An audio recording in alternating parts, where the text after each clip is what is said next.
ফেসবুকে আমার ভাইয়া ফ্রেন্ড দেখে যে একটা ছবি, আমাকে দেখানোর পর আমি বলছি এটাই ভাইয়া, দেখে যে অনেক রক্ত। তারপর আমার ওইখানেই কান্নাকাটি করতেছি, বললাম যেটা কি হয়েছে আসলে ভাইয়ার। তখন জানি না যে ভাইয়া নাই, আম্মু আমাকে বলে নাই যে তোমার ভাইয়া নাই, কেউ ফোন দিও জানায় নাই। 1টা বাজে আমি বাসায় আসি, বাসায় আসার পর দেখি যে গ্যারেজ খোলা, লাইট জ্বালানো।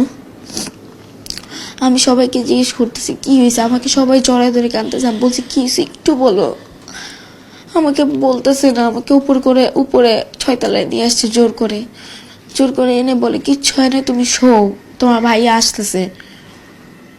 প্রায় 30 মিনিটের মতো শুয়ে আছি, হঠাৎ করে দেখি চিৎকার দিয়ে সবাই কাঁদতেছে। বারান্দায় যাওয়ার পর দেখি যে আম্মু সবাই ধরে আছে কাঁদতেছে। আমি নিচে যেয়ে দেখি কাপড় পরে আছে আমার ভাইটা। আমাকে ভাইটার সামনে কেউ যাইতেও দিতেছে না। লাস্টে বের করানোর পর গ্যারেজ চানে আমি একবার খালি চুমু দিয়েছি মাইয়াকে। এরপরে ভোরবেলা জানাজার পর নিজের ভাইটাকে দাফন দিয়ে এসছি।